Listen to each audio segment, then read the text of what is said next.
Hello beautiful souls and welcome to my channel, Roseology. So today's video is inspired by the lunar eclipse occurring in the sign of Capricorn, either the 4th of July or the 5th of July, depending on where you live in the world, but you can do a quick Google search to narrow that exact time down. So thank you all for being here with me today. I'm so happy and honored to have you all here with me. So just a few things that we need to go on ahead and knock out first before we jump into the reading, the astrological reading. So first things first is the information in these new and full moon videos, these weekly check-ins, these weekly tarot readings can be used all year long. You know, the energies of these planets and luminaries and celestial bodies, that never changes, but their interactions with each other changes as they move and transit throughout the chart, throughout the year. So the moon will always represent the soul and the sun will always represent the ego. Just a little bit of an example there, but you know, as they move around and things like that, those interactions and exchanges will change. Another thing that I needed to address is no, I am still not doing personal readings at this time. And if I'm just going to be completely honest with you guys, I don't know when I'm going to pick them back up again. Before 2020 hit, I was intuitively guided and led to slow down with them, to actually stop them in 2020. And now I completely understand why, mind blown. But yeah, you know, and I am so sorry that I'm just like, I'm not energetically there to be able to offer myself like that to these personal readings right now. And so, you know, yeah, like I said, you guys will definitely be the first to know when those are back though, okay? So thank you for being patient with me. I really do appreciate you guys' just patience and support. It really does mean a lot to me, okay? So yeah, I think that I have gotten, oh yeah, that's right, and the timestamps. So if you know why you are here, then you can go on ahead and scroll down to the comments or the description section down below for the timestamps to different points and topics discussed in the video, like the astrological chart, the meditation, as well as the tarot reading for the day. So the first thing that we have to cover is, what is a lunar eclipse? So a lunar eclipse happens when the earth intersects the moon and the sun. And so what this can look like from our view on earth is it looks like the moon is entering into the earth's shadow. So astrologically, this means alignment between the conscious ego, the subconscious soul, and the unconscious shadow. This can sort of feel like we lose control over our shadow. And the crazy thing is that we've been doing very internal, very deep like shadow work since Taurus season, like the later part of April, you know, a few months ago. We've been kind of dealing with shadow work, but this isn't necessarily shadow work when you deal with a lunar eclipse. It's more so of like, this can feel like we lose control over our shadow. This can feel like we lose a sense of control over our shadow, like it's just sort of being pulled out or lured out of hiding. It can almost feel a little bit manipulative the way that it happens when we deal with a lunar eclipse in a sense, because like I said, it's almost as if the shadow gets lured out with different triggers and experiences and interactions with people and beings and things like that, okay? So basically when we are experiencing this alignment between the conscious, the subconscious, and the unconscious, so eclipses can act like a tuning fork where this phenomenon, it's almost like the eclipses correct or aligns our fates and our journeys, right? And this happens as we are becoming aware of every nook and cranny of our psyche. So, you know, eclipses really sort of put us back into alignment, almost like what a tuning fork does, right? How it like sort of tunes your frequency. That's exactly what eclipses are like. They're like cosmic tuning forks, sort of aligning us back, realigning us back to our fate, our journey, our path, you know, our purpose, things like that. So now moving on, because this lunar eclipse is happening in the sign of Capricorn, we need to talk a little bit about Capricorn energy, okay? So Capricorn is the sign that is ruled by Saturn in the 10th house. And so Capricorn, Saturn in the 10th house, all three of these energies rule the archetypal realm. They rule tangibility, systems, structure, infrastructure, the skeleton or bones of something, even our bodies, society, you know, an organization or an association. It rules karma, consequences, discipline, and Capricornian energy, it pushes you to your potential. This is very like 10 of Wands energy, right? And so the crazy thing is about Capricorn is Capricorn, the sign that comes right before Capricorn is Sagittarius. And Sagittarius, that energy, it almost introduces us to our potential, right? And Capricorn pushes us to that potential. So Capricorn is very ambitious, you know, this is all about your wildest 3D dreams. And so it sort of concentrates concentrates. It kind of focuses on things, you know. It's all about concentrating on that one goal once you find that goal. So Sagittarius connects us to,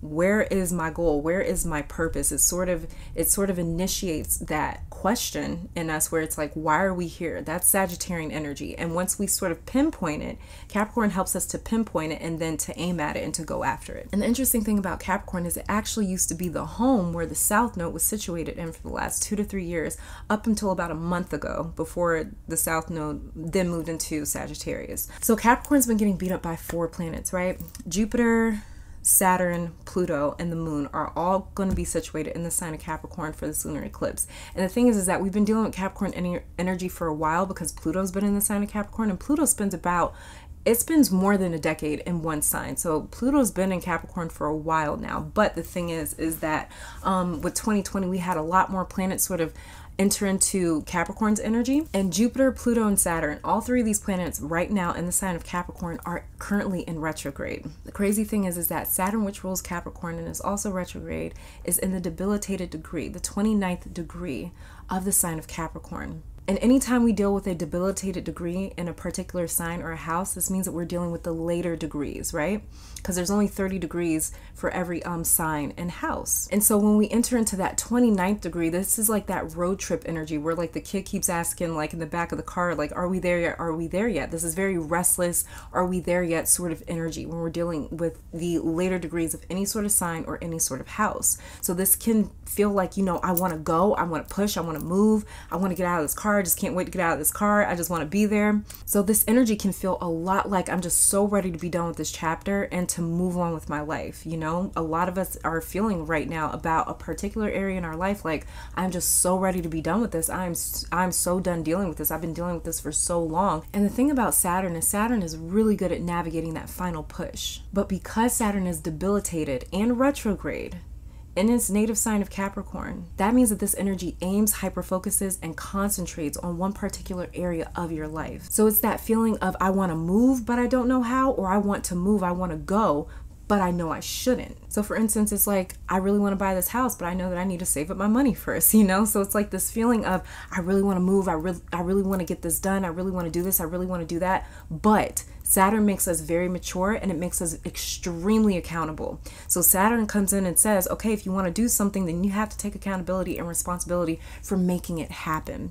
So it's like, even though we really want to move, we're also very aware of the fact that it's like, I might not be in that position to be able to move or to pull this off or to do this just yet. So let me go on ahead and take care of this over here. That the way I am in a better position, a more effective position to be able to sort of tackle my goals and whatever it is that I'm trying to do. So this can be uncomfortable energy that encourages us to be very proactive, to take the practical steps that we need to take. And like I said, the South Node used to be situated in Capricorn energy. So this is us cleaning up damage and carnage that has been inflicted by so much change that we've experienced over the last couple of years, over the last few months especially. Now moving on to Pluto and Jupiter conjunct the exact degree, the 23rd degree in the sign of Capricorn. So like we were just talking about the planet Saturn, how Saturn is the planet, the energy that it contracts, it sort of collapses things, right? Jupiter is the planet that expands, it amplifies and magnifies things. And they are both currently retrograde in the sign of Capricorn, but Jupiter is sort of like moving a magnifying glass over an image. So Jupiter expands whatever it touches like a magnifying glass, right? And Jupiter is the planet of faith, resonance, belief, inner knowing, spirituality, and expansion. And it is currently conjunct Pluto in the exact degree in the sign of Capricorn. And Pluto is the planet of death, transformation, change, power, influence, manipulation, control. Jupiter conjunct Pluto can make change feel extremely overwhelming, all-consuming, as though we are losing ourselves in this change, as though we are losing grip of our reality, of our normal. So the moon is that little voice or feeling that sounds distant or feels benign, but it is soothing us with trust, because the instincts, it takes a lot for the instincts to trust in something. We're in Cancer season. Cancer is ruled by the moon. The moon is our soul. The moon is our instincts. You know, the instincts is something we can't control. The soul is something that we cannot control. It's something that we can't manipulate or influence. It's something that just like, you know, we feel how we feel, and we don't really understand or know why half the time. It's just things that just sort of get conjured up. And instincts, what are instincts? Instincts are basically just us being hardwired to survive. Our instincts are given to us. That's the way we can survive. Every living being is hardwired to survive, right? But without instincts, we'd be out here eating poisonous plants and doing things that we shouldn't be doing, you know, putting ourselves at risk all the time, putting our livelihood, threatening our livelihood all the time because we don't know any better. So instincts helps us to know better, right? And instincts can be taught, you know, they can be taught. We can learn more and sort of evolve our instincts over time, right? But you know, so the instincts don't trust very easily. And for the instincts, the moon to be the one thing that sort of soothes us with trust and says, hey, yeah, everything's changing and we don't know really what's going on, but it's okay. We're at that point in the process where you kind of transition from like, oh shit, everything's changing. My life is, you know, my life is turned upside down, you know, and eventually you move past that into, even though everything's changed, even though everything's different, or even though this one part of my life has drastically changed so much, I still wake up every day. I'm still here. I'm still surviving.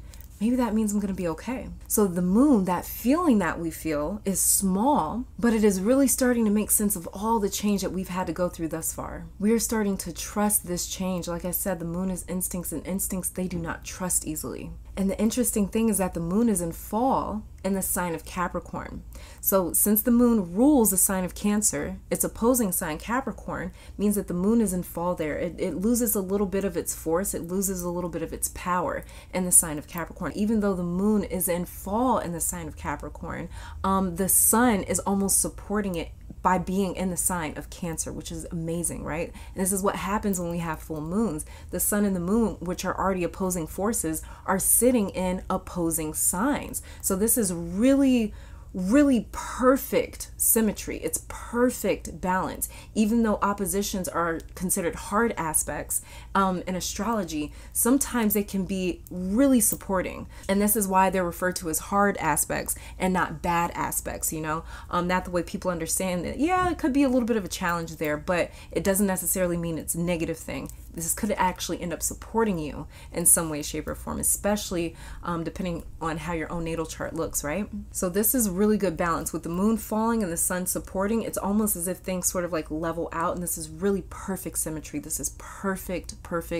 balance. This is beautiful equilibrium right here between like cosmic forces. So this is a lot of cosmic support, but it's really subtle. And this is why it's so important to not get too disenfranchised or too frantic about all the change going on, because if you can sort of still yourself, you're going to be able to feel that cosmic support.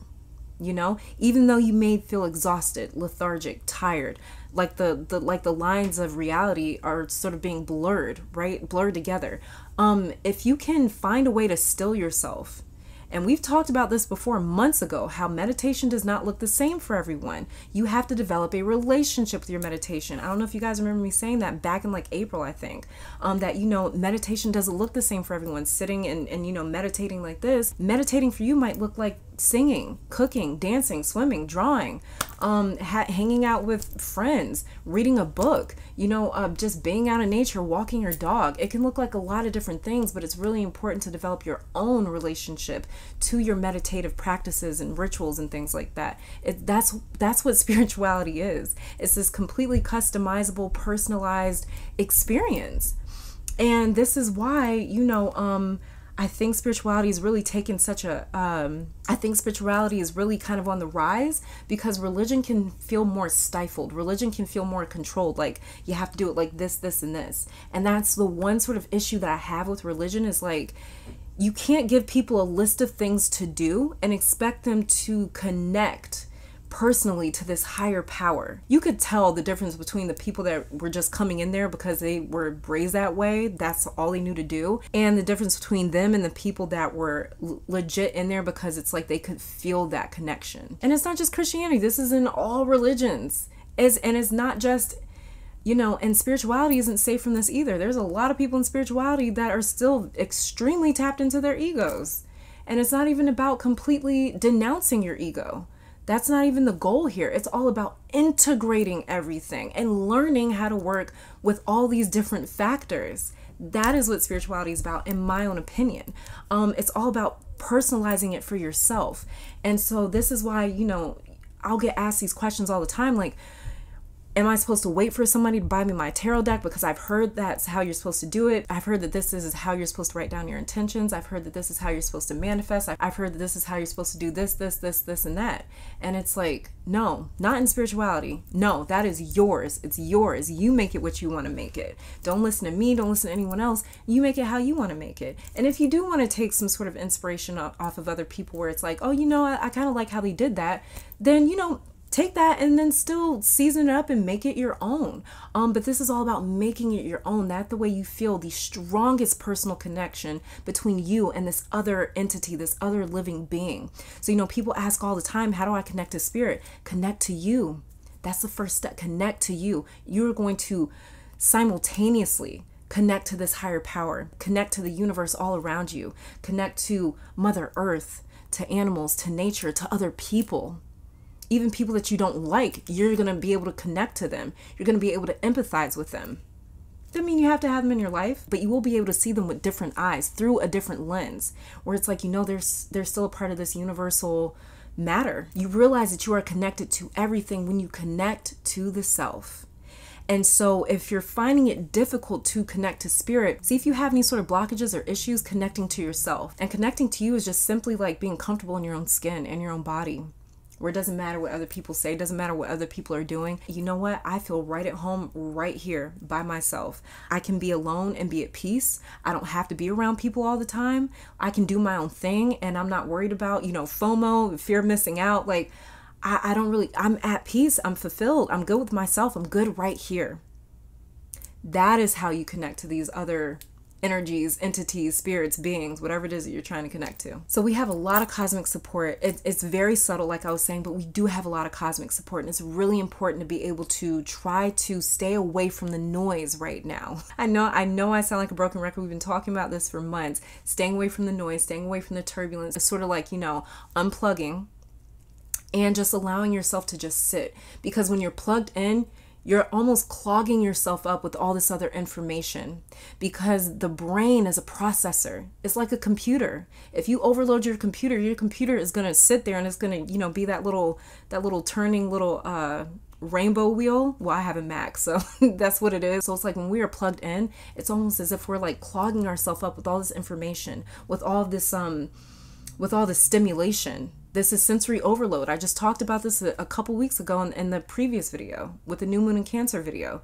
I told you guys back then, this is sensory overload. We're getting clogged up right now with all the stimulation. We have to unplug. I know a few of you guys been commenting like, where have you been? Where have your videos been? And I told a couple of you guys that I've been working on some meditation videos for you guys and everything like that. And I'm really bad at multitasking. I'm a Taurus. I am all about, making sure that I'm putting out really good quality videos, really good quality readings. That's what it's all about to me. I want it to be the full experience. I'm a Taurus. I'm ruled by Venus. So, I want it to be a full experience when you guys come to my channel. And so, I really take my time with my videos and my readings and things like that. And me working on this, these meditations for you guys. I want them to be perfect. But as well as too, just learning to read astrology and learning to trust myself, even outside of astrology. Astrology is just a tool. You don't have to know how to read astrology. You don't have to know how to read cards. You don't have to know how to do any of these things. Literally all you have to do, look at animals for a second. Do animals use tools? Do animals have, Ouija boards, and are they pulling up the astrology charts? No. But a bird knows how to get the hell out of Dodge when a damn storm is coming, because it knows how to listen to its body. It knows how to listen to its surroundings. That's all we have to do.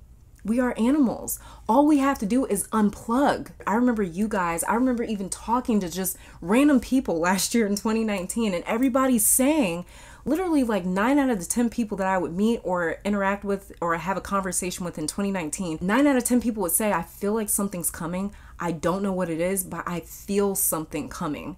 And maybe we couldn't pinpoint it. Even astrologers couldn't pinpoint it. Even people that were using tools couldn't pinpoint it. I didn't hear one astrologer or one tarot reader, including myself, say, hey, you know what? There's a pandemic on the way. I never heard that. But the thing is that we all knew, we all could feel that something was coming. And this is why I say to you guys all the time, don't look at me as your guru. You know these answers too. I remember you guys commenting on my channel all last year, like, I feel like something's coming. I don't know what the fuck is up, but I feel it.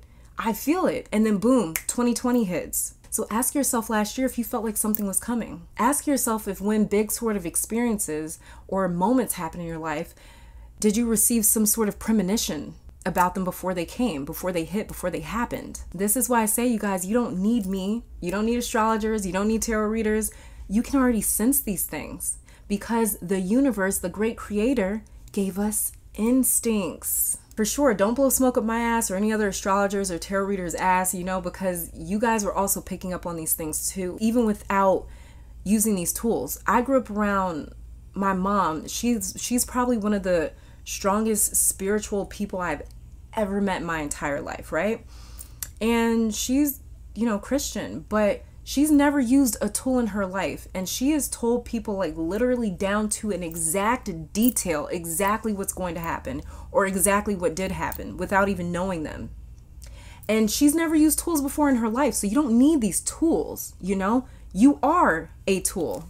You are your most accurate barometer of what's happening around you. Tap into that. Trust yourself. It all comes down to you trusting yourself. You trust you.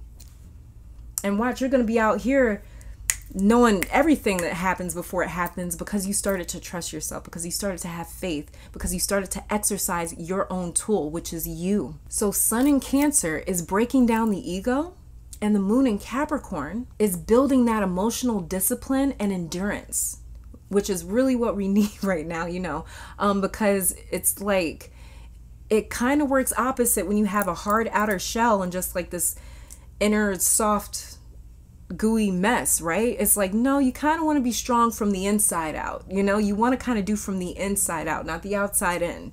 You never want to pull from your external environment to try to source what's going on internally. You want everything to be sourced from within, within to the out. It's Mercury retrograde. But definitely with this lunar eclipse, there's a strange dance between feeling stoic and numb, while sensitive enough to still feel vulnerable and available, emotionally available.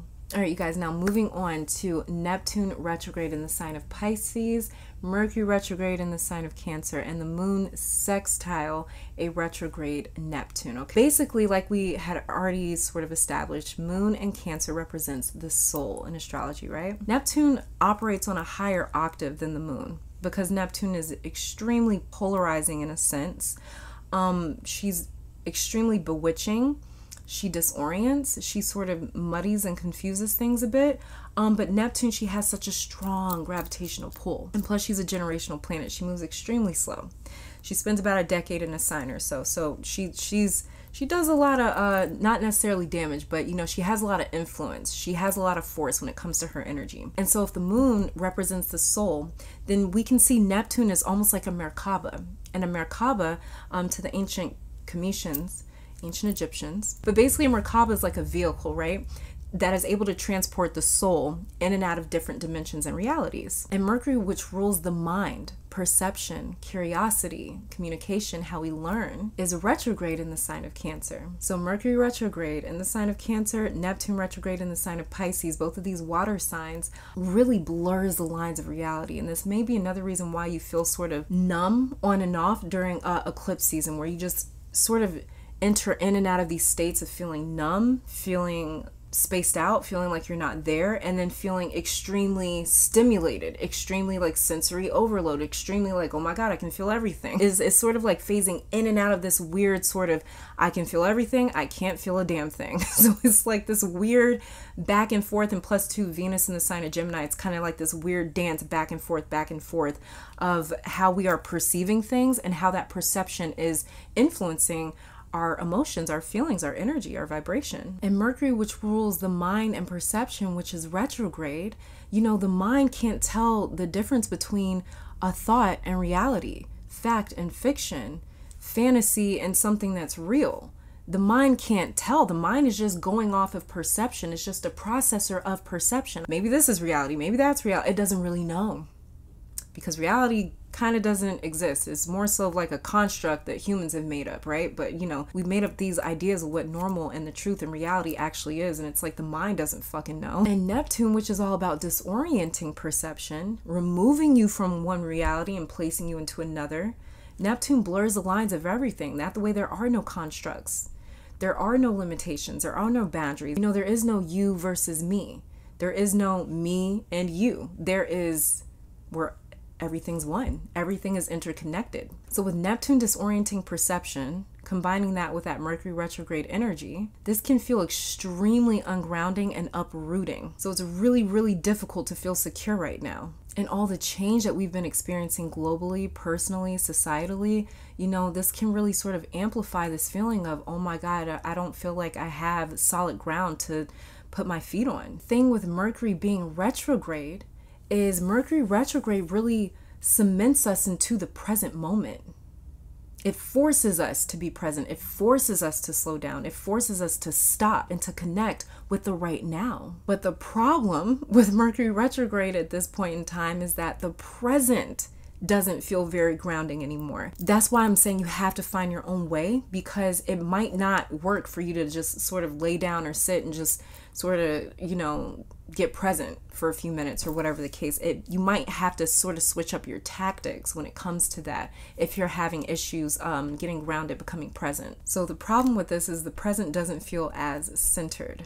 It's kind of like the crosshairs are aiming everywhere and we really don't know where they're going to land. So this can manifest as a lot of uncertainty in your life or in a specific area of your life. So this could just be maybe your job and career, finances, or maybe just your love life, or maybe like your friends or your family or your health or something like that. You know, this can leave us feeling extremely uncertain of the future, of what's happening. So even if you're not feeling this in your own personal life, even if your personal life is feeling very stable, you could be still feeling what other people are experiencing or going through right now. You could be feeling Mother Earth, Mother Nature, what she's going through right now because of this Cancer Pisces sensitivity.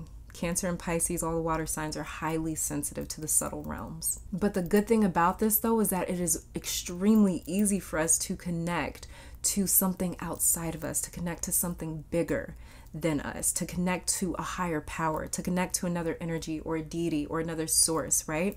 Really try to find a way that makes you feel grounded, that makes you feel centered, that makes you feel stable, that makes you feel like you're rooted in the present moment, that you're rooted in this present experience, because that's what's really going to end up affecting our root chakra. And the root chakra is the area of survival, of instincts. But especially within the last few years, the lower chakras have been getting beat up. And so it's really important for us to sort of like connect back to that if we can, by working on those lower chakras, showing them some love and attention and support and care, and really taking care of those, because that's going to really help us feel cemented and grounded. There are people that are feeling very calm through all of this, and it's more than likely because their lower chakras are on point. Now moving on to Mars in the sign of Aries. So Mars is pushing forward despite this down energy, and we're dealing with a lot of down energy right now because of all these retrogrades, because of everything that has just been going on globally. Like we can feel very, very tired right now. And I was somebody that was born in my own natal chart with 4 different planets in retrograde, and these were like the bigger planets.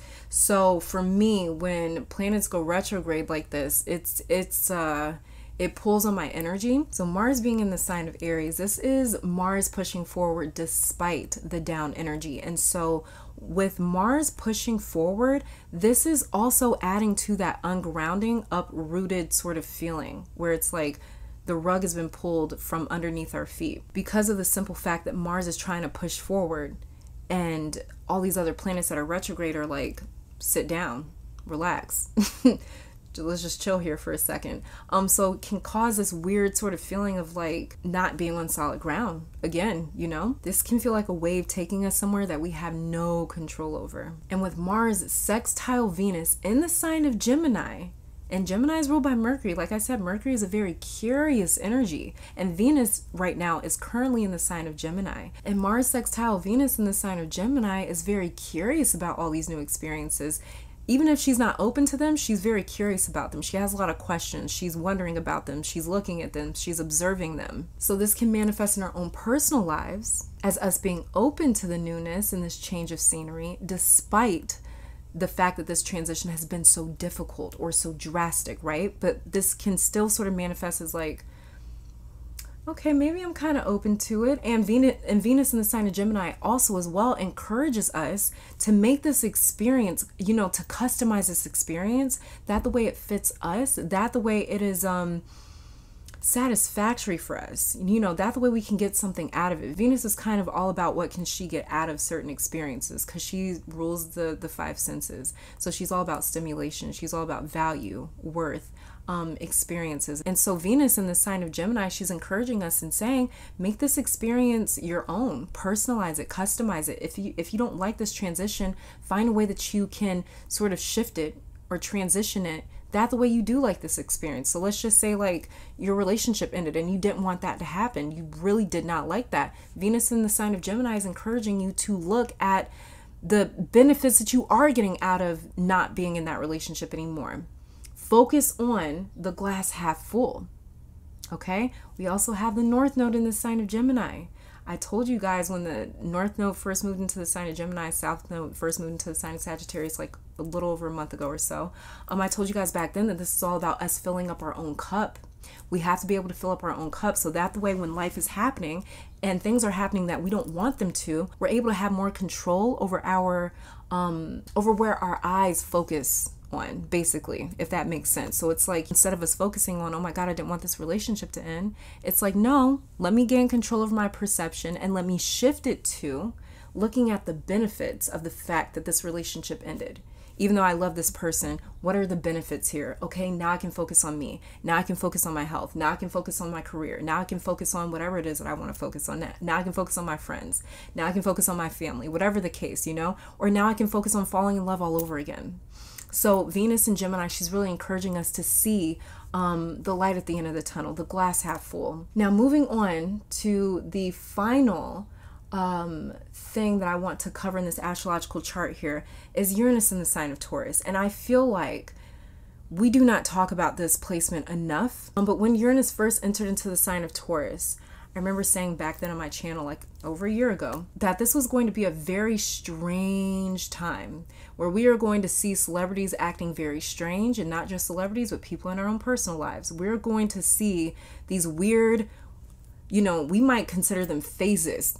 You know, we might kind of look at this and just go, that's odd. I never knew that you were into that before. But I remember saying back then, like, this is going to be like a time where like celebrities just up and quit their careers, just up and quit their jobs, and they go like buy a house with some land in the middle of like Montana, you know, just doing something weird, just completely out of the realm of what our normal is. People call Uranus a detractor. They call Uranus the rebel. They call Uranus the troublemaker. Me personally, I love Uranus energy and Saturn energy because I'm dominated by both. But I love Uranus and Saturn energy. Uranus is, in my opinion, the planet of the individual. He represents individuality. He represents independence. He represents, I'm going to do my own thing, dance to the beat of my own drum, despite what everyone else is doing. And this is why Uranus in Aquarius rules trends. Uranus makes trends. He creates trends. He doesn't follow them. And he creates trends by simply him just being him. He's so comfortable in his own energy that he's just like, I'm going to do my own damn thing. Whether you accompany me or not, whether I'm alone or with a million people or not, it doesn't matter. I'm going to do my own thing. And at any point in time, he could just switch up. This is what makes him so unpredictable. Because Uranus, he's also a generational planet. He spends around 7 or 8 years in each sign, right? And so Uranus was in Aries for about 8 years. And with Uranus in the sign of Aries, this was everybody sort of trying to compete or outdo each other. Look at me. It's all me, me, me, me, me sort of energy when we're dealing with Aries. And Uranus, who is, he's not selfish, but he's just very much so all about, what do I want to do? He's just like this individual, right? And with Uranus in the sign of Aries, it was all about kind of like outdoing the next person, getting all that attention for themselves, being the first person to do this, the first person to do that. And this is why I believe as well we saw such a rise of social media celebrities and social media stars. Like there are literal celebrities that got their start on like Instagram or Twitter, YouTube, you know? And it's like we're seeing this new realm of celebrity, of famedom, I guess you could call it. And there's been so many of them that sort of quit what it is that they came from, whatever it is that they started. There's been a lot of them that are just either they slowed down or they completely quit it, or they completely like did a 180 and was just like, I'm not doing this anymore. I don't feel like it. Don't feel like it. Like, you know? So Uranus has been slipping past all the blame in 2020, and I honestly, truly do not know why. Uranus should be getting more blame for 2020, and he's just been like ducking all the blame from everyone this year. And like I said, I do not know why, because in my opinion, Uranus is one of the main components encouraging so much personal rebellion in our life. Uranus is the reason why we are fighting the system so hard. It's not just this Aquarius energy, where Aquarius is all about the collective, and Uranus, lo and behold, does rule Aquarius, but it's not just this Aquarian energy. But I mentioned last year when Uranus first entered into the sign of Taurus that people are going to start doing a complete 180. And people are going to accuse us of being different, changing, going through a phase, you know? And people may try to diminish your journey of finding yourself. Like I said, Uranus is all about the individual. He's all about you being you, you being comfortable in your own skin, and you doing your own thing, living your own life, exploring your own journey. And so people may try to diminish your journey to you discovering you and finding yourself by saying, oh, it's temporary, you'll be back to your old ways, or by saying like, this is just a phase that you're going through, right? Isn't that so fucking annoying? As if we don't know ourselves enough, as if we don't know ourselves. It's like, I can't change. Apple comes out with a new phone every year, but you literally expect me to be the same person from birth until death, and if I change, then I'm a hypocrite or I'm fake. Like, maybe I'm just evolving. Maybe you should fucking try it, you know? But this is us connecting to what we want, because Uranus is, like I said, he's all about being the individual, and Taurus is pretty selfish. I'm just going to keep it real. I'm a Taurus myself. I'm going to keep it real. Us Tauruses, we can be pretty selfish because we're ruled by Venus, and it is all about that experience. We want to experience things. Like, let's just say that like you go to a really nice restaurant, right? A really nice restaurant. Somebody recommends that you try the filet mignon, and it's like, you know, but I really don't like steak. I kind of want to, I was kind of in the mood for pasta tonight. But let's just say that you go with the recommended dish. Like, yeah, it'll still be good, but that experience could have been so much more fulfilling if you would have went with what you wanted to have, which was the pasta. It would have been a completely different or more fulfilling experience if you would have kind of listen to what it is that you want. That's what Taurus really encourages us to do. Yeah, maybe it's good. Yeah, maybe everyone else is doing it. Yeah, maybe everyone else would recommend it. But what do you want? That's what Taurus focuses on. How can this experience be? How can this be the full-on experience for you?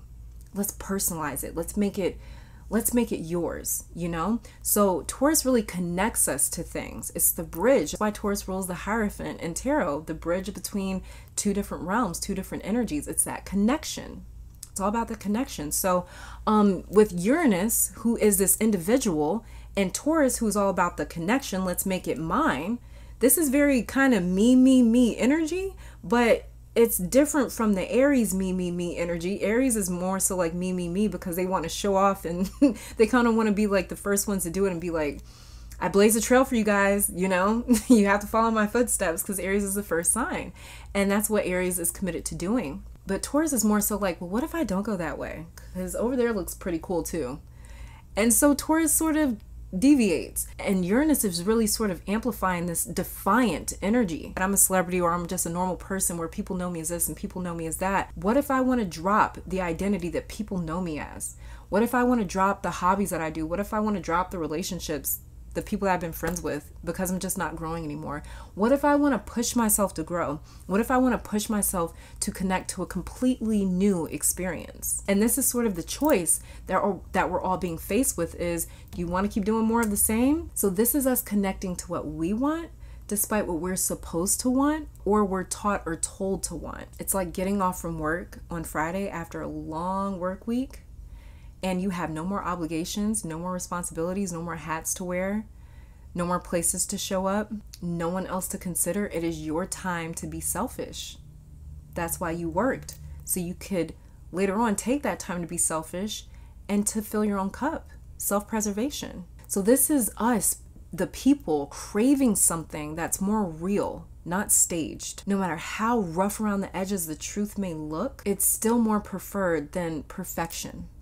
Being on top, being number one, being the first. Okay, so now that we are done with that astrological chart, there's a few tips that I did want to mention for this lunar eclipse, you guys.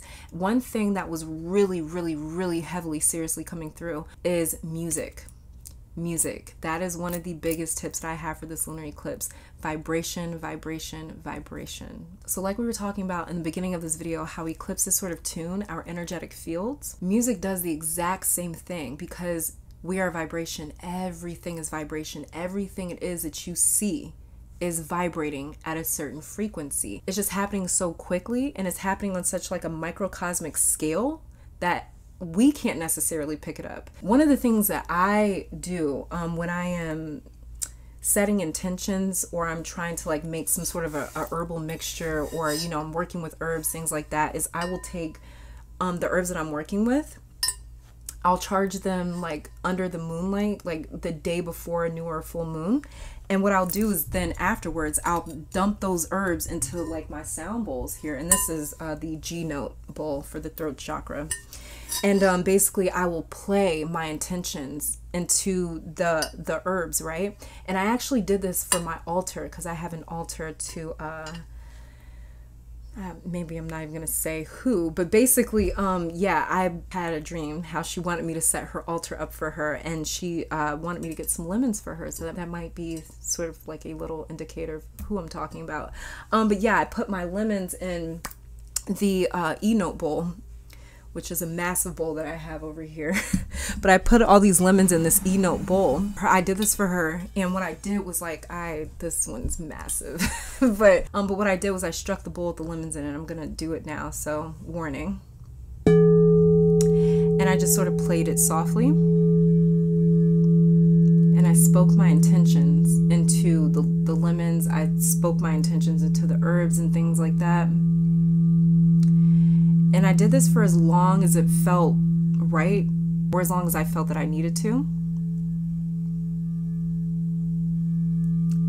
And then after I was done, I kid you guys not, those lemons, they turned to such a vibrant color. I've never seen that before. This sound stuff is extremely powerful. It's extremely powerful. Even if you don't have crystal bowls, even if you have like Tibetan bowls, and there's some amazing science behind Tibetan bowls. Basically, our bodies used to be, I'm just going to leave you guys with this one little fun fact here, but basically our bodies used to be more carbon-based DNA, and now human beings' bodies have literally evolved into more of a crystalline-based DNA structure body, I guess you could call it. And these crystal bowls are made more so from what our bodies are sort of calibrating to now. You can put this over like your crystals if you have one of these, and play it like that. Sort of flip it around.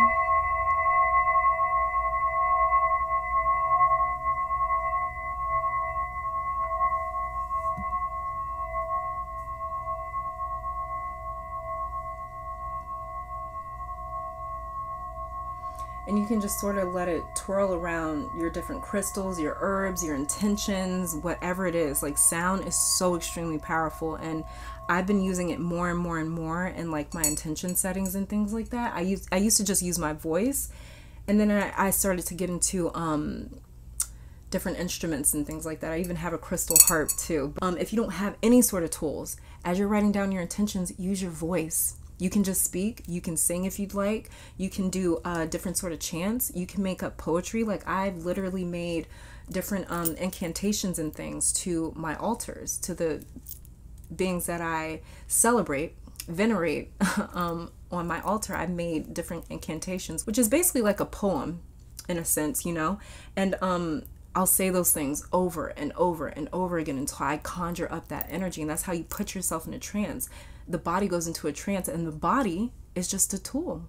And you can use this tool for anything, for manifestation. It's really, really amazing. So I might actually start coming out with like a kind of series where we just talk about different ways that you can sort of get your body, your mind state how you can alter your state of mind. You know, I might actually start like a little mini series up here. This marks the end of the astrological portion of this reading. So let's go on ahead and get into this meditation. That the way we can get started with the tarot reading. Hello everyone, and welcome to the tarot portion of the reading where we're going to go over your next couple of weeks. Now I also have a general pile here.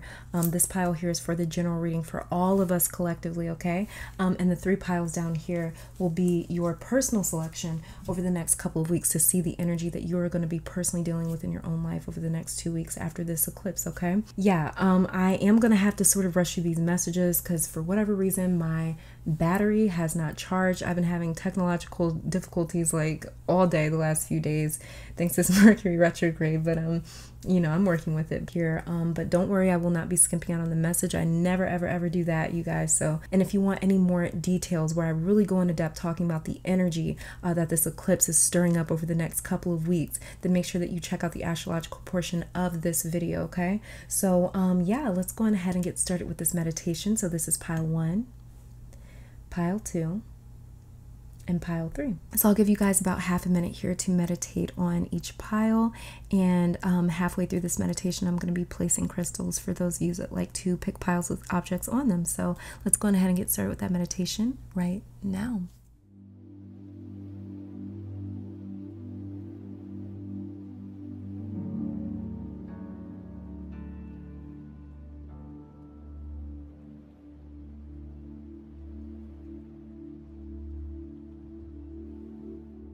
All right, here on pile 1, we have rainbow fluorite, on pile 2, selenite, and pile 3, desert rose selenite. And I'll give you guys another moment here to meditate with the crystals on each pile.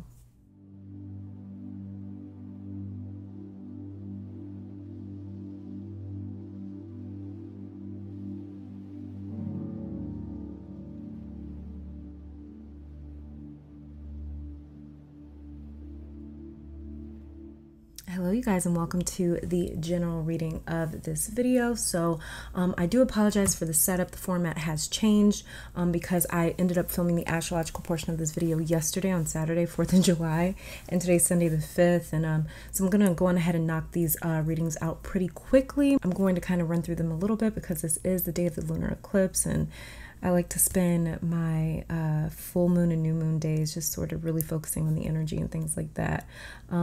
As well as too, my battery is dying on my camera because I didn't charge it. So let's just go ahead and get started with this general reading. And then after this general reading, we will be moving on to piles 1, 2, and then 3, okay? So let's go ahead and start off with the tarot cards before getting into the oracle cards. And the very first one that we have here is the 2 of Swords,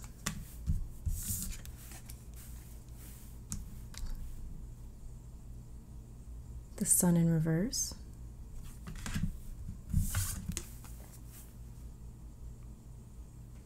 the Conqueror of Cups, otherwise known as the Knight of Cups,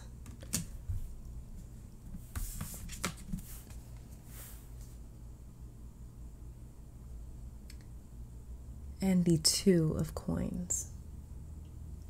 All right, you guys, so this energy here that I'm picking up is like this back against the wall sort of energy with this 2 of Swords right here, the Sun in reverse, and this 2 of Coins. So the 2 of Swords can feel like a lot of pressure where we feel almost forced or harassed by our own mind to make a decision. We can feel like with the 2 of Swords, like we don't have all the details, information, or tools to make a decision and to move forward. And that's why they're blindfolded in the 2 of Swords, to show a lack of information. And the 2 of Coins is saying, I'm trying to manage with what I have or juggle what I have going on, but there's this feeling of something missing or being off with the Sun in reverse card here. So the King with the, or not the King, but with the Knight of Cups right here, we're trying to connect to something that doesn't necessarily feel right for us. Sun in reverse. So the Sun upright, when the Sun card is upright, this is all about bliss, happiness, resonance, being in the right place at the right time. It feels like everything is just sort of working for us, right? And everything feels beautiful, blissful, beautiful, but for this card to be in reverse with the King of, or with the Knight of Cups right beside it, this for me is saying do not comply, do not settle. If something does not feel good or right to you, don't say yes just because it's better than what you have already. Don't allow anything to pressure you into agreeing with anything that does not feel right. Sun in reverse in your heart of heart.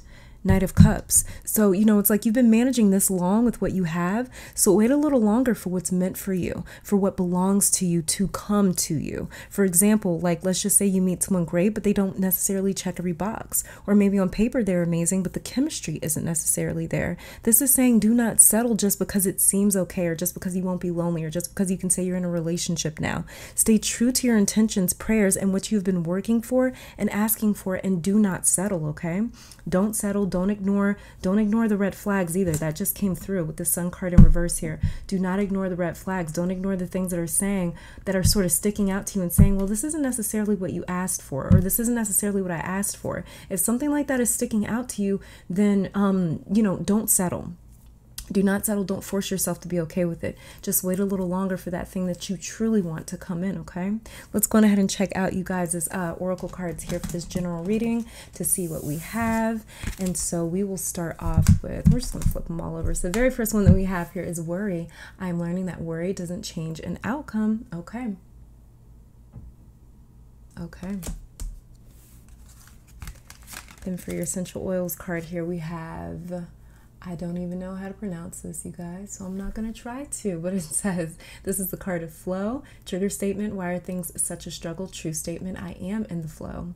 Take a breath, dear one, and allow yourself to feel the flow of life through you. Release your need to do and just be. Yes, exactly. Next card that we have here is Cardamom, and the card of integrity. Trigger statement, it is their fault. True statement, my thoughts are the cause of my suffering. As emotions rise, go within to see what stories and memories are fueling them. Then release what is not serving you with gratitude, okay?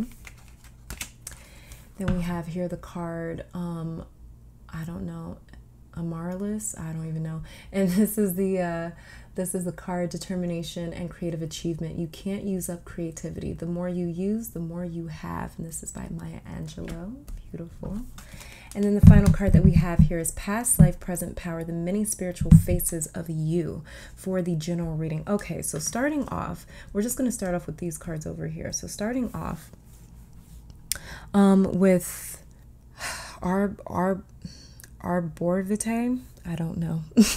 But it says here, take a breath, get present. Like I mentioned, the astrological reading, and then Cardamom over here, as emotions are rising. It says as emotions rise, which sounds a lot like the Knight of Cups down here, go within to see what stories and memories are fueling them, and then release what is not serving you. So release whatever is communicating to you this fear, insecurity, anxiety, or worry that something better might not come along. If something better doesn't come along, what if I pass this up and nothing better comes along? Don't allow those types of thoughts to fuel you. Don't allow those types of thoughts to fuel your decisions. Don't allow those types of thoughts to fuel the reason that you justify settling, because it's like, well, you know what? Maybe I should date this person, because how do I know if I'm going to meet someone else? Or if I do meet someone else, they might check even less boxes than this person right here. Don't look at that. Look at what it is that truly speaks to you. Knight of Cups here. Knight of Cups is the card of the heart, your heart's desires. So what is it that you truly, truly want? And don't worry about if you're going to receive it or not. You are going to receive it. You just have to simply make your mind up if something is worth it to you or not. If that thing that you are contemplating settling for, is that thing actually going to fulfill you, Knight of Cups, and make you happy? The Sun card is in reverse here, alluding to the fact that this isn't necessarily exactly what you asked for. It kind of looks like it. It's similar, it's familiar, but it's not necessarily that. This will bring you some fulfillment, but not in the way that the Sun card would. Not in the way that this thing that you've truly been asking for would. So don't be fueled by, well, what if something better doesn't come along? Don't allow that to be the reason that you settle. Okay, so, you know, in Amaryllis, guys, this says here, determination and creative achievement. Stay committed to what you want. That's what I'm picking up with that. And let me go on ahead and read the book for this card here, Past Life, Present Powers. It says about this card here, when the soul is growing in service to humanity, in service to the great feminine and her call that all beings be healed and free, it gathers internal resources to assist on the path. These resources include powers and gifts from other lifetimes. You're currently integrating past life abilities, and you are guided by the oracle of past life, present power to be open to shifting internally and in your experience of your own levels of power and spiritual ability. So this is crazy. I was talking about the past. I was talking about our past lives, our ancestors, generational karma, things like that. I was talking about that a couple of weeks ago with the solar eclipse that we had during the new moon in Cancer. You guys can even check that reading out. But I was talking a lot about our past lives, how this Cancer season, it is all about the past. It's all about past lives. It's all about our ancestral karma. It's all about the things that we've been carrying since the beginning of time, you know? So these are the things that we have to release and let go of. That's what Cancer season is really helping us to do. This feminine energy that Cancer is ruled by, it is helping us to birth these things, because Cancer is known as the mother of the zodiac. So she is all about carrying this energy. And, you know, a mother knows when it's time to go into labor to give birth. A mother knows when it's time to empty her womb. And this is exactly what we have to do. We have to release our emotional womb, whatever this may be. So do not worry about what is in front of you right now. Don't be distracted by that. Stay true to what it is, you know, because stay true to what it is, because if there's anything that's making you worry, it is more than likely coming from the past disappointments, things like that. And like I mentioned in that video from a couple weeks ago, anything it is that we are still carrying around, this Cancer season is all about helping us to release whatever it is that is still lingering or being carried around in our own energy auric field, okay? So yes, this is all that I'm seeing for the general reading. We're going to go on ahead and move on to pile number 1. Thank you guys so very much for tuning in. I do pray that this reading brought you guys some love, support, clarity, and strength. Let me take this time to thank your guides, my guides, our higher self, amazing spirit, for these messages today. Hopefully you all come back to visit me sometime soon. Until next time, stay safe, stay blessed, and keep conquering the world. Bye now. All right, and pile number 1, welcome to your reading. So let's go ahead and start with your tarot cards before getting to your oracle cards. And I apologize, you guys, these readings are going to be a little bit faster than normal this week because my battery is dying, and I really want to get this video out to you guys tonight, this Sunday evening. So yeah, let's go on ahead and get started with your tarot cards here. So the very first card that we have here is the Two of Cups.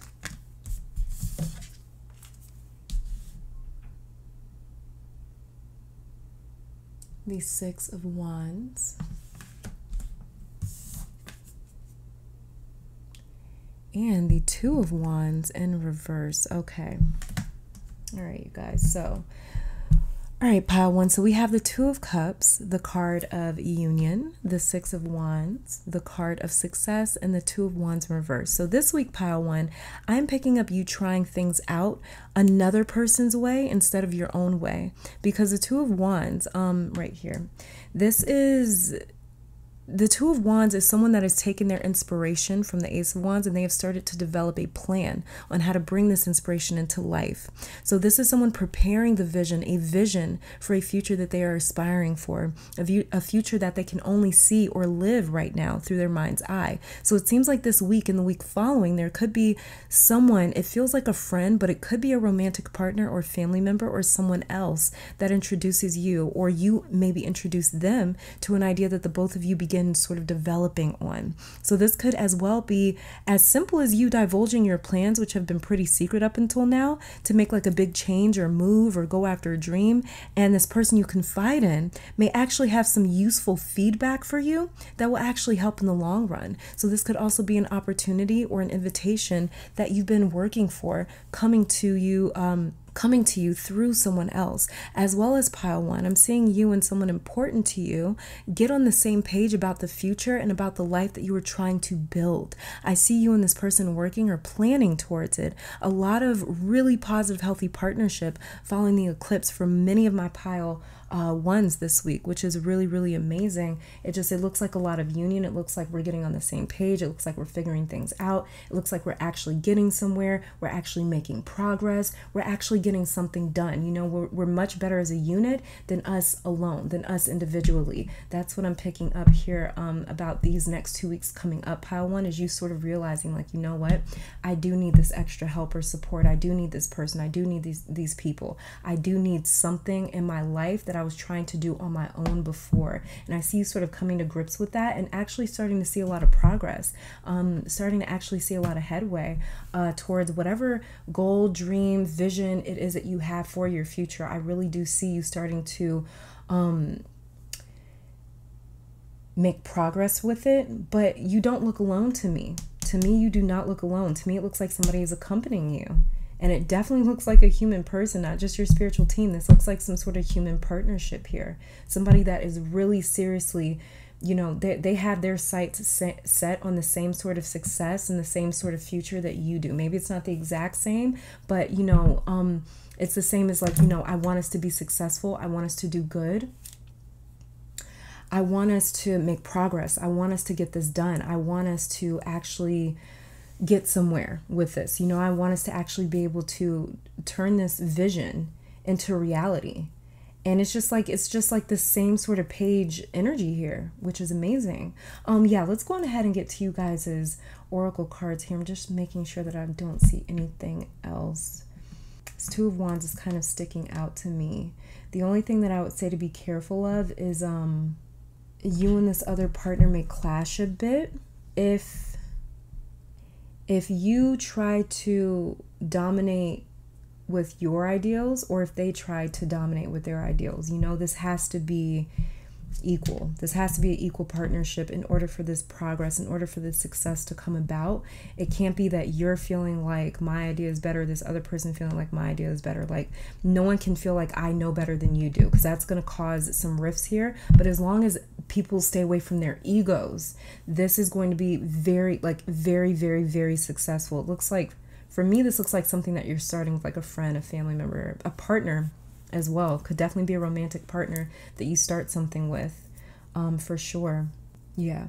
Okay. As well as for those of you that aren't necessarily starting anything in the next couple of weeks, this could definitely be alluding to, in your relationship, getting on track with somebody, with a relationship of yours, somebody that you're with either romantically or, you know, platonically, something like that. But it looks like you guys getting on the same page, sort of quelling, you know, shutting down your egos a bit and saying, hey, let's just stay focused on the goal. We want to make our relationship this, or we want to get here. Let's stay focused on the goal, and let's set down our differences. Let's set down our egos for now, because it's the egos that are in the way. And you guys are going to come to realizing that in the next couple of weeks here. But this definitely feels like you and someone else for many of my pile ones. All right, let's go ahead and check out you guys' oracle cards here. See what else it is that we are seeing. So what we have here is Daffodil, and this says, yeah, look at that, rebirth and new beginnings. New beginnings are often disguised as painful endings. Interesting. Okay. The next card that we have here is Anti-Aging. It's the card of spirituality, and it says here, trigger statement, I am so disconnected. True statement, everything is connected. It will be beneficial for you to spend time in quiet contemplation. You need to reflect within to find the answers you seek. Yes. Okay. So that's interesting. The next card that we have here is Surrender. Yeah, exactly. I can release my need to control. Exactly. Pile one. And then the final card that we have here, I'm going to be reading from the book, is the Miracle of Isis, Miraculous Healing of the Goddess. Okay.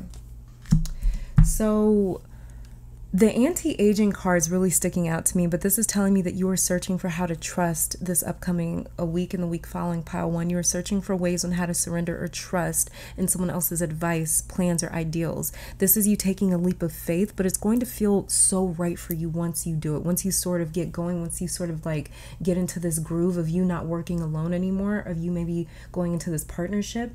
Once you guys get in that groove of that, it's going to feel so natural. So anything that's giving you fear or a headache, sit with it, sit with your emotions, talk it out, think it over, and do not be hesitant to tell this other individual. If you are working with someone else, don't hesitate to tell them what it is that you are worried about or why you want to do things your way. Make sure that they understand where you are coming from, because like I said, this is the both of you getting on the same page. So communicate everything that you are feeling, fears, apprehensions, worries, whatever it may be. That the way they know where you're coming from, that the way they know how to sort of cope with the different sort of challenges that you're dealing with, and vice versa. So you know, it's like the both of you need to find this common challenge and this common goal.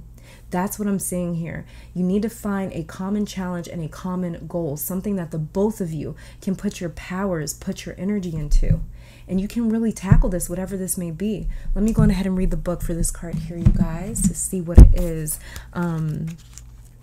that this card is trying to say. And the card here says, Isis, or Set as I call her, was known as a talented practitioner of the healing arts and was capable of miraculous healings. For you, beloved, she offers a miracle healing. No matter how much you have struggled with a particular matter, no matter how impossible it may seem to imagine your life without this old wound, addiction, problem, relationship issue, or inner struggle being a part of it, you are guided now to accept the possibility of miraculous healing, to let go and let the goddess be. Okay, so this is going to be a very healing energy that you're working with over the next 2 weeks. I think, as well as for those of you working with someone else, the fact that you have this other support system is going to feel so healing for you. And as you can see here, the goddess is Set, the Neteru is Set. She is on the back of who it looks like a Sar, otherwise known as Osiris.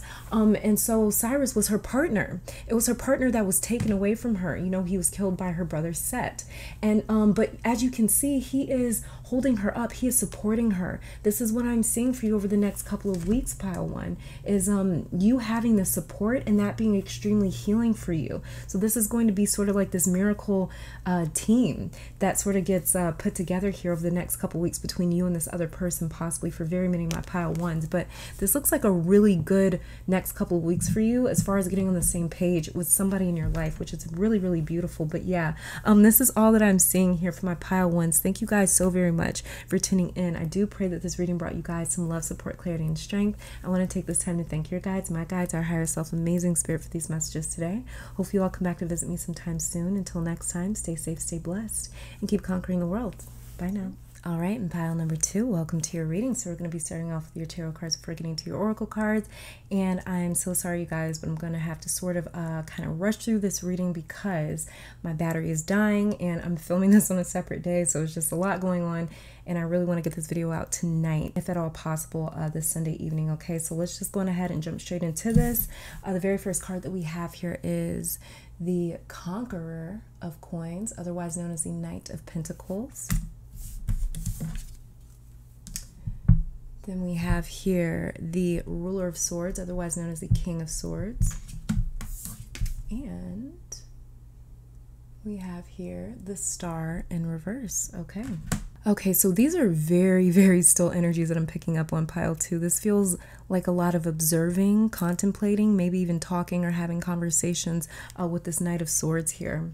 Or this King of Swords here, I'm sorry, with this King of Swords here. But the Star in reverse is determined to fix something. She just might not know how. Oh, okay, I'm picking that up. Okay, that's what that is. So you may not be talking to someone or giving somebody the silent treatment, or maybe you have cut someone out of your life in some way because you feel like you or them are prone to messing things up, to making things worse without trying. It's like saying, like, I have good intentions with this Knight of Pentacles right here. I want peace in our relationship or dynamic or in my life, but every time we try to rebuild, we fail. And the Knight and the King of Swords, he's definitely centered on peace. He wants peace, you know? And this might not be a relationship. For some of you, this is more internal reflection, where you feel like every time you try to get a particular part of your life together, you fail or it never works out. The Conqueror of Coins, the Ruler of Swords, and even the Star in reverse is saying, do not give up, pile 2. If this is something that you truly want, whether it's peace, health, happiness, success, a relationship, whatever this is that you feel like you keep losing at, stick with it. A solution is coming to you as to how to make something work for you. I do not know why, but I'm picking up on a pregnancy. I don't know why. I'm just going to put that out there. Just say it because it just sort of like infiltrated my brain real quick here. But yes, this could be a pregnancy for some of you that may have been struggling, and that feels like a very sort of distant message for just a couple of you here. But yes, it could definitely be this, something like along the lines of a pregnancy, a family, children, something like that, working out over the next couple of weeks in some way, shape, or form. But yes, if this is something that you want, stick with it. A solution is coming to you as to how to make something work for you. But if you feel yourself getting frustrated, take a moment or a day or 2 days and allow the information and resources that you need to come to you. These things are for sure coming to you, pile 2. It's just a slow mover because of this Knight of Coins. The Knight of Pentacles is not about speed. He's about maintainability. He moves slow to bring you consistent results. He's the sort of energy where someone says, I don't want one big check or a lump sum of money. I don't want to win the lottery. I want my own sustainable income. I don't want the golden egg. Give me the chicken that lays the golden eggs. So this feels like you looking to create your own reliance. You want to be able to rely on yourself. And that seems like a big part of your focus over the next couple of weeks is how can I do this on my own and sustain these results, which is really amazing, pile 2. Yeah, you really want to do this on your own. You're really trying and really wanting to do this on your own at all costs. It's just like, I want to rely on myself. I want to be self-sustaining. I want to make this happen. I want to be independent. I want to be an individual. I want to have pride in making this happen on my own and making this work on my own. But do not give up. Stick with it, pile 2. Okay, let's go on ahead and check out you guys' oracle cards here, see what else it is that we are seeing. So the very first card that we have here is, it says digestive. This is a card of processing, and it says trigger statement, I am so worried. True statement, I have the solution. Slowing down and listening to your inner voice will provide you with direction and purpose. Yes, it will. Exactly. Like I said, this is still energy here, and it says slowing down and listening to your inner voice is going to provide you with direction and purpose.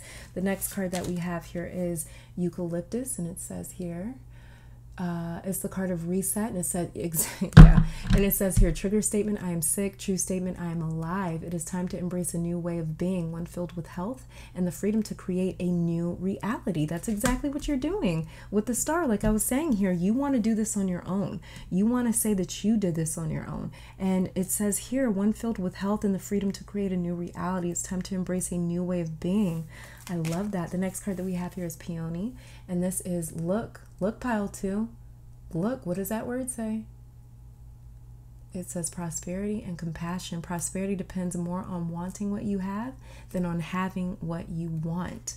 Okay, and then we have the next card here, imagination. I embrace and nourish the creative aspect of my mind. All right. Okay, so just starting off with these these 4 oracle cards here, pile 2.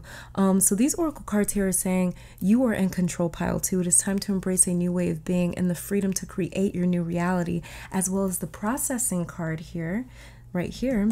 It says that you have the solution. It says it right there. I have the solution. Yes, you do, pile 2. This information, opportunity, resource, whatever this may be, is on the way. It's just a slow mover, but I'm also picking up that that things are moving slowly to give you enough time to prepare, to organize your space or your time or your life for this to come in to your reality and for you to be ready for it. So sometimes a blessing can feel like a curse if we get it out of season before we are ready. So there's divine timing at play here for sure, pile 2, over the next couple of weeks. So don't be worried about that. For sure, especially if it's something like an intention that you're waiting on, if it's something that you're waiting to sort of come to fruition, waiting to manifest, then this is definitely talking about divine timing. But imagination as well. I embrace and nourish the creative aspect of my mind. This, for some reason, is telling me to pass the time doing something else. Instead of passing the time looking around the corner, wondering where your manifestation or wondering where this opportunity or wondering where this whatever this is at, you know, instead of wondering where this thing is at, always, you know, being pressed about when is this happening, when is this coming. Use this time to channel your energy into something else That the way you're not really stressing yourself out about, oh my God, is this going to happen? Oh my God, am I able to make this happen? Oh my God, am I enough? Oh my God, did I screw something up? Because that's where your brain is going to go. That's where your mind is going to go. Your mind is really going to travel to all these distant places saying that, you know, maybe you've done something wrong. I'm so worried, being sick, you know, things like that. Instead of saying, I have the solution, I am alive. Prosperity and compassion is coming to me. So this is saying for sure, you know, don't allow your mind to wander. And if it starts to, channel that energy into something else. Channel your anxiety into some other sort of like creative aspect, you know, or creative hobby. Let's go ahead and check out this card here. And this is Divine Sisterhood, community of these spiritual sisters and brothers of the light. Okay, so let me get the book so I can read. All right, pile 2. And this card says, in community that is based in equality, respect, healthy boundaries, and personal freedom, with a mutual desire for spiritual growth and honoring of innate wisdom, great miracles occur. It's a miracle happening. Oh my God. This is miracle energy here. You are part of this community of light. At one time it existed only in the spiritual worlds, yet now it is being born on the earth. It is a part of your destiny to help create and nurture a conscious community that empowers all of its members and is based in truth. Okay, so there is something where your community, you may come into contact with your soul community, the community that is your soul tribe over the next couple of weeks.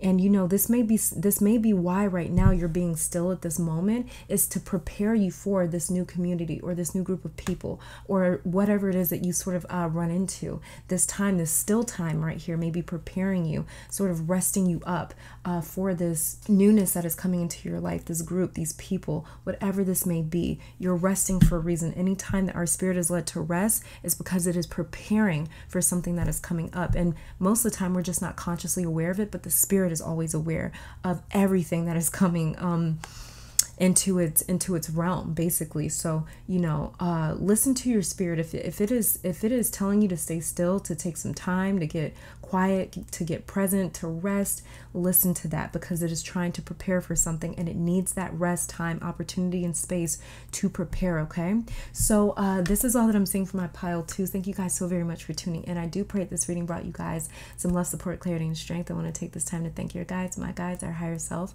amazing spirit itself, for these messages today. Hopefully you all come back to visit me sometime soon. Until next time, stay safe, stay blessed, and keep conquering the world.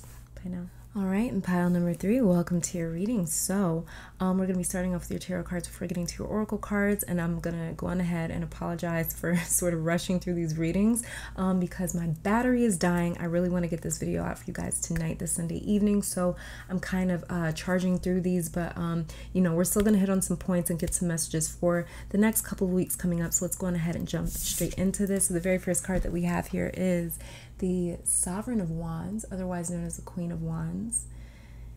She is definitely one of my favorite queens in tarot. Then we have here, ooh, okay, the Sovereign of Coins, otherwise known as the Queen of Pentacles. Okay. And then we have here the Devil in reverse. Okay. Interesting, pile 3. Very interesting. So the first thing that I heard here, pile 3, with this feminine energy, when I saw the second queen card, the Queen of Pentacles card here, is this feminine energy or presence is protecting you from a downfall with this Devil card in reverse here. And this is the thing. The Devil card isn't necessarily bad. None of the cards in tarot are inherently evil or bad. They just carry a certain energy. And the Devil card carries dense, heavy energy. But the Queen of Wands and the Queen of Coins here, energies are protecting you or shielding you from this heavy energy. So this Devil card for many of you feels like a shadow. And I really cannot tell right now if it's your shadow that you're going to be dealing with or someone else's, but it feels very, very linked. So this could be a case of projection that you're dealing with the next couple of weeks, but you are so shielded from that with this double queen energy here. There's a large feminine presence around you, pile 3. The amazing thing that I'm saying about this is you being fiery, passionate, stern, setting firm boundaries. That energy is here, as well as you are embodying this energy of also being sweet, attractive, flexible. So this is very polarizing, but extremely balanced, pile 3. This is you being able to defend yourself without coming coming off offensively. This is you telling it like it is, staying true to you or someone else, but still being very likable, still seeming very approachable, you know? So there's a lot of diplomatic, political energy here that you are going to be so good at sort of working over the next couple of weeks. This is you dealing with heavy energy, but thanks to this divine feminine energy that is shielding you, your vibration is going to stay high and you'll have more capacity to deal with these maybe otherwise would have been frustrations, you know, before these couple of weeks here. You know, maybe back in your past, this would have been very frustrating. But over the next couple of weeks, there's something that you have picked up on here, or you've just taken the time to rest and refill your cup. You've taken the time to refill your own energy. That the way when these things are occurring over the next couple of weeks, you're just kind of like, you're handling them with such grace and poise. You're handling them with this divine feminine energy, whether you are a male or a female. You're handling this with very attractive energy, but at the same time, it's very stern. It's very firm. It's saying, no, this is what my boundaries are. No, this is what it's going to be. No, this is what I want. No, this is what I like. But at the same time, it's not offensive.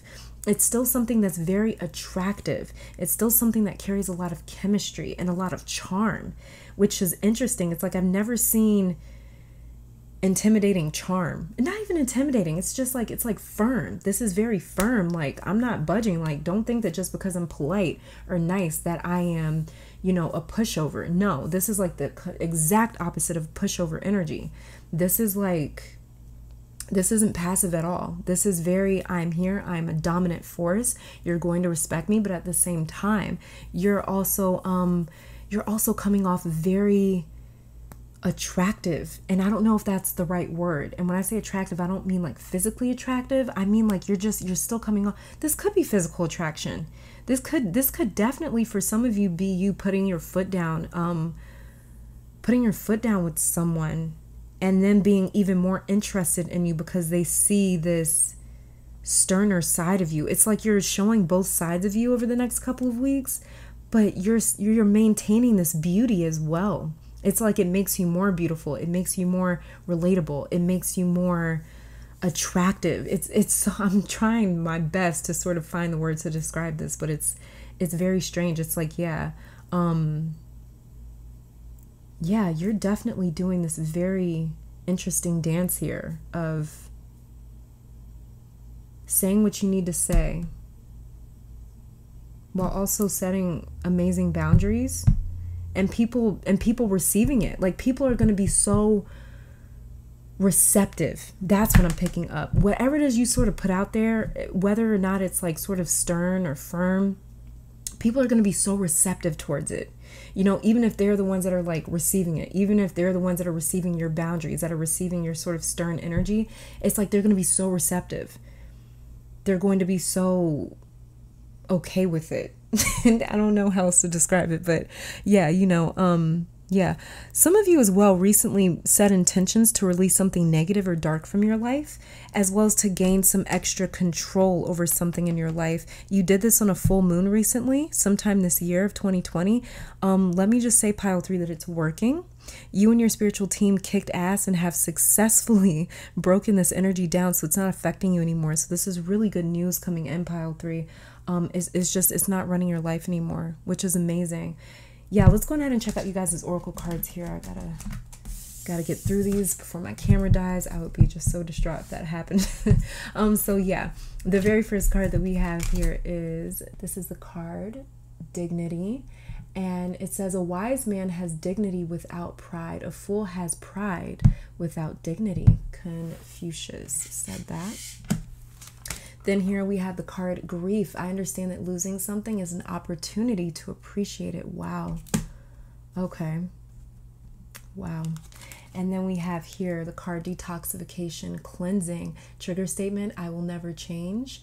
True statement, in each moment, I am a new me. You are supported as you release habits and limiting patterns that are not serving your highest good. Exactly, this Devil card in reverse here. You've definitely released something. As it says here, I understand that losing something is an opportunity to appreciate it. A wise man has dignity without pride. A fool has pride without dignity. Like I said, you're going to be so poised and so attractive. Dignity, that's a really good word to describe your energy over the next couple of weeks. Is like very dignified, very divine, but at the same time very stern. You know, this is like regal energy where it's like, you're gonna respect me, but people are gonna be so receptive towards it. That's the interesting part. There's gonna be so much, it's almost gonna be glorified, you know? It's almost gonna be glorified. It's like you're gonna get more respect.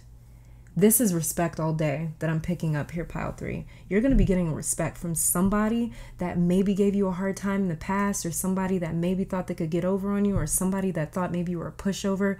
Maybe they thought you were passive. But yeah, you're going to put them in their damn place and they're going to realize like, oh my God, like I need to respect you. I'm going to respect you. It's like they're going to want to respect you more. Very, very interesting. And the final card that we have here is proper burial for freedom. Sacrifice to Osiris, Lord of the Dead. I know Osiris as Asar, but let me go on ahead and read the book here to see what this means. But just like I said, I picked up on that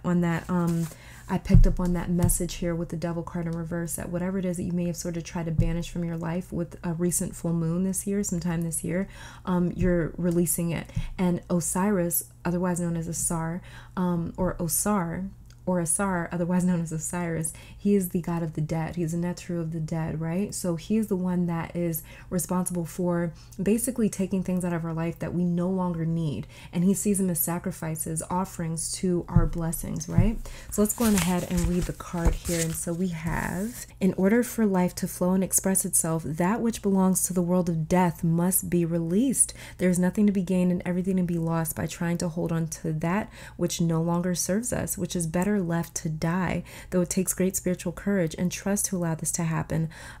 Osiris, Lord of the Dead, guides you now to release that which no longer needs to be a part of your life so that you may be free. Okay, so this is confirmation. This card here, the detoxification cleansing card, and the grief card as well. All three of these cards are confirmation that whatever it is that you may try to have gotten rid of or banished from your life with that full moon, it worked. It definitely worked. And over these next couple of weeks after this eclipse, you're going to start to see this energy leaving your life where it's no longer part of your own auric field, basically, where it's no longer imprinted onto your own energy, which is amazing. This is definitely you being freed. The Devil card in reverse is also saying this as well. You are being freed of this. These shackles are no longer on you. You are no longer not a slave, but you're no longer like a victim to this energy. You are no longer powerless to this energy. This energy is no longer influencing you or overpowering you, or this energy is no longer getting the better of you. This energy used to get the better of you. Something that used to really bother you is not going to bother you from here on out. And over these next 2 weeks, you're going to be tested with that same trigger to see if it affects you. And you're going to even see yourself over the next couple of weeks like, wow, this would have really fucking pissed me off a couple of weeks ago, or, you know, a few months ago. This would have really gotten to me. But I am handling it like a boss now at this point. This is respect coming to you. The way that you're handling it, this person realizing, wow, I can't get to you that way anymore. In other words, pile 3, you're bossing up for sure. You're having a glow up and a boss up over the next couple of weeks, which is really, really amazing. But this is all that I'm seeing for my pile 3s. Thank you guys so very much for tuning in. I do pray this reading brought you guys some love, support, clarity, and strength. Let me take this time out to thank your guides, my guides, our higher self, amazing spirit, for these messages today. Hopefully you all come back to visit me sometime soon. But until next time, you guys stay safe, stay blessed, and keep conquering the world. Bye now.